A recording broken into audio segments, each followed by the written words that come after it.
Hello everyone. So friends, welcome to Takshashila learning. सो अगर आप प्रिपरेशन कर रहे हैं किसी भी बैंकिंग एग्जाम की और इस बार अगर एग्जाम देने वाले हैं तो एक बहुत ही इंपॉर्टेंट अपडेट आई है आईबीपीएस की तरफ से। तो उन्होंने अपना एग्जाम कैलेंडर 2021-22 के लिए ऑफिशियली रिलीज कर दिया है। आप इनकी वेबसाइट पे जा सकते हैं जो कि www.ibps.in।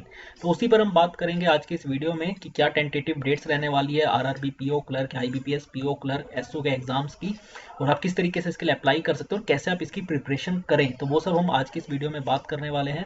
तो आपको इस वीडियो को पूरा देखना है एंड तक और ज़्यादा से ज़्यादा शेयर कर दें। और हमारे इस यूट्यूब चैनल को अगर आप सब्सक्राइब कर लेंगे तो आपको टाइम टू टाइम इन एग्जाम से रिलेटेड स्टडी मटेरियल वीडियोज़ यहाँ पर मिलती रहेंगी। तो चलिए स्टार्ट करते हैं। ठीक है, तो जैसे मैं आपको बता रहा था, आईबीपीएस ने अपना एग्जाम कैलेंडर 2021-22 के लिए जितने भी हमारे आरआरबीज है, पब्लिक सेक्टर बैंक्स हैं, उनके लिए ऑफिशियली अपनी वेबसाइट पर रिलीज कर दिया है। और कौन कौन से एग्जाम आईबीपीएस कंडक्ट करता है तो आपको मैं बता दूं। आरआरबी का ऑफिसर स्केल 1 जो कि इक्विवेलेंट टू पीओ होता है, स्केल 2, स्केल 3। स्केल 2 स्केल 3 के लिए आपके पास एक्सपीरियंस होना चाहिए तो ही आप इसके लिए अप्लाई कर सकते हैं। और ऑफिस असिस्टेंट, ठीक है, office assistant is equivalent to clerk. जो एक बैंक के अंदर नॉर्मल बैंक्स में क्लर्क होते हैं वो आरआरबी के अंदर आप ऑफिस असिस्टेंट कह सकते हैं। ठीक है, तो ये तो बात होगी आरआरबीज की। जो बाकी हमारे नॉर्मल पब्लिक सेक्टर बैंक्स होते हैं तो उनके लिए 3 एग्जाम्स मेनली कंडक्ट करते हैं। तो ऑफिसर लेवल पर अगर हम बात करें तो पीओ और एसओ, और तीसरा है क्लैरिकल लाइन में, ठीक है, क्लर्क का एग्जाम। तो ये 3 मेन जो एग्जाम्स है ये जो हमारे नॉर्मल बैंक्स होते हैं पब्लिक सेक्टर उनके लिए पीओ, एसओ और क्लर्क, और जो हमारे रीजनल रूरल बैंक्स हैं उनमें स्केल 1, स्केल 2, स्केल 3 और ऑफिस असिस्टेंट। लेकिन अगर आप फ्रेशर है तो आप स्केल 1 और ऑफिस असिस्टेंट का ही एग्जाम दे सकते हैं। ठीक है, और अगर आप बैंकिंग सेक्टर के अंदर अपना करियर बनाना चाहते हैं तो काफ़ी इंपॉर्टेंट ये आपके लिए अपडेट्स हैं जो भी मैं आपके साथ बताऊंगा, खासकर टेंटेटिव। ठीक है, कि कब कब एग्जाम इनके होंगे और तभी आप उसी हिसाब से अपना शेड्यूल प्रिपेयर करें और जो है प्रिपरेशन स्टार्ट करें। तो सबसे पहले देखिए, अगर मैं बात करूं यहाँ पे प्री एग्जाम की, ये देखिए कौन कौन सी पोस्ट के लिए यहाँ पे लिखा हुआ है। एक तो ऑफिस असिस्टेंट, ठीक है, इसके अलावा ऑफिसर स्केल 1, स्केल 2, स्केल 3 आपको सभी का ही दिखाई दे रहा होगा, लेकिन आपके लिए अगर आप फ्रेशर है तो मेन है ऑफिस असिस्टेंट और ऑफिसर स्केल 1 की डेट्स। तो आप यहाँ पे देख सकते हैं।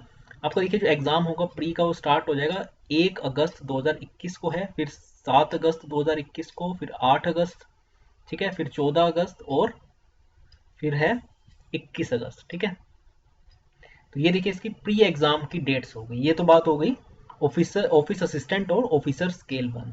जहाँ तक बात है आपको मैं बता दूं कि जो स्केल 2 और स्केल 3 का है उनका जो सिंगल एग्जामिनेशन होता है उसकी डेट जो है वो है 25 सितंबर 2021। क्योंकि देखिए उसमें ज़्यादा आपको पता होगा कि कैंडिडेट्स अप्लाई नहीं करते उसके लिए, क्योंकि मैंने आपको बताया इसके लिए आपको पास एक्सपीरियंस होना चाहिए बैंकिंग फील्ड के अंदर ही, तो इसलिए इसमें इतना ज़्यादा कंपटीशन नहीं होता।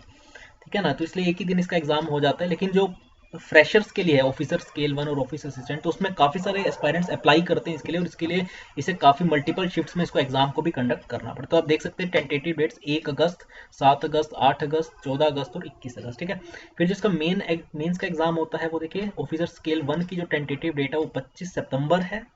ठीक है, और ऑफिस असिस्टेंट की जो है वो है 3 अक्टूबर। ठीक है, तो ये मेंस की डेट है। और अगर आप ऑफिसर स्केल 1, स्केल 2, स्केल 3 के अंदर, तो इसके बाद देखिए आपको इंटरव्यू भी देना होता है। उसकी खैर अभी डेट्स नहीं इन्होंने मेंशन करी है। ठीक है, वो बाय द मीन टाइम आपको बता दिया जाएगा अगर आपका मेंस एग्जाम क्लियर होता है तो। ठीक है, तो जो मेंस का एग्जाम है स्केल 1 का, उसकी टेंटेटिव डेट है 25 सितंबर और ऑफिस असिस्टेंट का है 3 अक्टूबर। ये तो बात होगी आरआरबीस के जितने भी एग्जाम होते हैं। अब हम बात कर लेते हैं जो बाकी के हमारे पब्लिक सेक्टर बैंक्स होते हैं उनके अंदर जो क्लर्क, पी और एसओ की पोस्ट होती है। तो देखिए जहां तक देखिए आपको टेबल में क्लर्क, प्रोबेशनरी ऑफिसर यानी पीओ, और एसओ का मतलब जो होता है स्पेशलिस्ट ऑफिसर, उनकी यहाँ पे आपको डेट्स दिखाई दे रही होंगी। ठीक है, प्री का एग्जाम क्लर्क के लिए कब कब है टेंटेटिवली शेड्यूल्ड, तो आप देख सकते हैं 28 अगस्त को है। ठीक है, फिर 29 अगस्त को है। ठीक है, फिर 4 सितंबर को है और फिर 5 सितंबर को है। 4 डेट्स हैं यहाँ पे। वैसे पीओ के लिए कौन कौन सी डेट्स है, 9 अक्टूबर है। ठीक है, 10 अक्टूबर है, फिर 16 अक्टूबर और 17 अक्टूबर। ये बात होगी प्री की। ठीक है, फिर मेंस अगर आप देखिए पहले स्पेशलिस्ट ऑफिसर की बात कर लेते हैं। प्री का एग्जाम है तो 18 दिसंबर और 26 दिसंबर, तो ये 2 डेट्स हैं। ठीक है, अब बात कर ले अगर मेंस एग्जाम की, तो क्लर्क का जो मेंस एग्जाम है उसकी जो टेंटेटिव डेट है वो है 31 अक्टूबर 2021। ठीक है, 31 अक्टूबर। पीओ यानी प्रोबेशनरी ऑफिसर का है 27 नवंबर, 27 नवंबर। और स्पेशलिस्ट ऑफिसर का है 30 जनवरी 2022। ठीक है, तो ये इनके मेंस एग्जाम की डेटा। और आपको पता है क्लर्क के अंदर तो बस मेंस का एग्जाम होता है, लेकिन पीओ और एसओ के अंदर आपको इसके बाद इंटरव्यू भी देना होता है। उसकी डेट्स भी बाय द मीन टाइम आपको पता चल जाएंगी वो। ठीक है, अगर आप उसके लिए एलिजिबल है तो। ठीक है। स्वीट टेंटेटिव डेट्स होगी प्री मेंस, मैंने आपको बताया पब्लिक सेक्टर बैंक्स का भी, क्लर्क पीओएसओ का, और उसी तरीके से आप यहाँ पे देख सकते हैं आरआरबी का। तो आप जरूर नोट डाउन कर लें, इसका स्क्रीनशॉट ले लें। उसका प्रोसेस ऑफ रजिस्ट्रेशन क्या रहता है आपको देखिए, इसके लिए आप सिर्फ ऑनलाइन ही अप्लाई कर सकते हैं, ऑफलाइन मोड नहीं है इसका, ठीक है। और एक ही बार आपको रजिस्ट्रेशन करना होता है जिसमें आप प्री और मेंस दोनों के लिए एलिजिबल हो जाते हैं, ठीक है। मतलब उसमें जैसे कुछ एग्जाम्स में क्या होता है, आपको पहले प्री के लिए अप्लाई करना होता है, और अगर आप क्वालिफाई करते हैं फिर आपको दोबारा से मेंस के लिए रजिस्ट्रेशन करना होता है। लेकिन इसमें ऐसा नहीं है, सिंगल रजिस्ट्रेशन में आप प्री का एग्जाम अगर आप क्वालिफाई कर लेते हो तो आप फिर आप मेंस के लिए एलिजिबल हो जाते हैं, ठीक है। इसके बाद जो है आपको अपने डॉक्यूमेंट्स को अपलोड करना होता है, जो आपको स्पेसिफिकेशन यहाँ पे एडवर्टाइजमेंट में भी गिवन होगी, लेकिन यहाँ पे आप देख सकते हैं फोटो जो आपको अपनी अपलोड करनी होती है उसका साइज 20 to 50 KB रहता है, इन .jpeg में आपको अपलोड करनी होती है। सिग्नेचर जो है अपना उसका साइज आपको 10 to 20 KB का रखना होता है, ठीक है। ये आपने अगर देखिए पहले कभी अप्लाई किया तो आई होप सो आपके पास ये डॉक्यूमेंट्स होंगे ही स्कैंड फॉर्मेट में। आपका जो थंब इम्प्रेशन है वो देखिए उसका साइज रहता है 20 to 50 KB, और स्कैंड कॉपी आपके जो हैंड रिटन डिक्लेरेशन आप देते हैं, ठीक है, जो फॉर्मेट आपको पहले से नोटिफिकेशन के अंदर स्पेसिफाइड होता है उसके अकॉर्डिंग उसका साइज जो है वो 50 KB to 100 KB के बीच में रहता है। तो ये चार चीज़ें हैं, फोटो, सिग्नेचर, थंब और आपका हैंड रिटन डिक्लेरेशन, जो कि आपको फॉर्म भरते हुए अपलोड करना होता है, चारों चीज़ें। इसके अलावा आईबीपीएस का देखिए एग्जाम अगर आप देखेंगे, क्योंकि बहुत सारे एस्पायरेंट्स हैं जो एसएससी और आईबीपीएस एग्जाम्स की साइड बाय साइड प्रिपरेशन करते हैं, ठीक है, या सिर्फ जो एसएससी की भी करते हैं, एक जो मेन वहाँ पे दिक्कत आती है वो है जो ट्रांसपेरेंसी और पंचुअलिटी को लेकर इश्यूज। क्योंकि कई बार आपने देखा होगा पेपर लीक वाली बातें सामने आई है, खासकर जब पहले ऑफलाइन पेपर होता था, और ऑनलाइन में भी ये चीज़ें देखी गई है। फिर लगातार पेपर जो डिले होते हैं, पंचुअलिटी इश्यूज जो है वो आईबीपीएस में आपको ऐसा देखने को नहीं मिलेगा। ये जो डेट्स आपको यहाँ पर मेंशन दिखाई दे रही है वो अगर कोई जैसे अलग से कोई सर्कमस्टांसिस हो, जैसे कोविड की वजह से पेपर डिले हुए थे, वैसे आपको ये जो डेट्स यहाँ पर मेंशन्ड है 99% आप मान के चलिए इन्हीं डेट्स को ही एग्जाम होंगे, ठीक है ना। तो इसीलिए देखिए अब जो है बैंकिंग में लोग प्रेफर करते हुए, एक तो ट्रांसपेरेंसी यहाँ पे आपको देखने को मिलेगी, पंचुअलिटी है, इसके अलावा जो है एक सिस्टमेटिक प्रोसेस है इनका पूरा एग्जाम कंडक्ट करने का, फिर रिजल्ट देने का, ठीक है ना।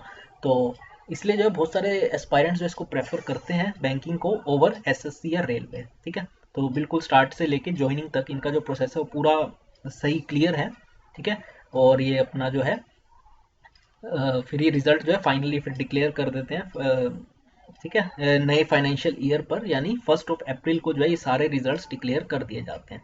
अगर मैं इनकी बात करूं पब्लिक सेक्टर बैंक्स के जो एग्जाम्स है, ठीक है ना, ये जो है क्लर्क पीओएसओ का रिजल्ट आपको 1 अप्रैल को मिल जाएगा, और जो आरआरबी के एग्जाम का रिजल्ट होता है फाइनल वो आई होप सो 1 जनवरी को नए साल पे जो है इन्हें डिक्लेयर कर दिया जाता है, ठीक है ना। तो इसलिए मैं बता रहा था हर चीज़ इनकी एकदम सिस्टमेटिक तरीके से होती है, और अच्छी अपॉर्चुनिटी आपके पास है, गोल्डन अपॉर्चुनिटी अगर आप बैंकिंग के एस्पायरेंट है। क्योंकि अभी तक कहा जा रहा था कि इस साल से जो है जो सीईटी का पैटर्न बताया जा रहा था, यानी बैंकिंग, एसएससी और रेलवे का एक सिंगल एग्जामिनेशन होगा, लेकिन इस साल भी अगर आप देखेंगे तो एसएससी ने अपनी नोटिफिकेशन ऑलरेडी 2020 के लिए रिलीज कर दिया जिसका पेपर अब होना है, और आईबीपीएस ने भी अपना कैलेंडर अब रिलीज कर दिया। तो इसका मतलब इस साल भी मुश्किल है कि जो कॉमन एलिजिबिलिटी टेस्ट की बात की जा रही थी, यानी सभी का एक ही पेपर जो कंबाइंड होगा पहला, तो वो 2021 में तो ऐसा नहीं लग रहा कि होगा। तो आप इसी में अगर आप तो अगर आपको लगता है कि क्योंकि अगर कंबाइंड पेपर होगा तो अगर एसएससी का पैटर्न फॉलो होता तो आपको दिक्कत हो सकती थी अगर आप बैंकिंग की अभी तक प्रिपरेशन कर रहे थे, ठीक है ना। तो ये आपके लिए एक अच्छी चीज़ है कि अगर आप बैंकिंग के जो सिलेबस होता है, जो जिस तरीके से क्वेश्चंस आते हैं, अगर आप उसमें कंफर्टेबल है तो आपको फिर एसएससी जैसे एग्जाम पैटर्न की प्रिपरेशन नहीं करनी पड़ती। क्योंकि वहाँ एक इशू आ सकता था, अगर कॉमन एलिजिबिलिटी टेस्ट हो सकता है एसएससी का पैटर्न फॉलो हो जो पहला कॉमन एग्जाम होगा, लेकिन अभी क्योंकि इस साल नहीं है कॉमन एलिजिबिलिटी टेस्ट, क्योंकि 2021 के अंदर भी, तो आप जो पुराना बैंकिंग वाला पैटर्न आप उसी पर ही जो है अपनी प्रिपरेशन करते रहें। और आप हमारे साथ तक्षशिला लर्निंग के साथ जुड़ सकते हैं, जो कि हमारा देखिए एक ऑनलाइन ई लर्निंग प्लेटफॉर्म है, पोर्टल है।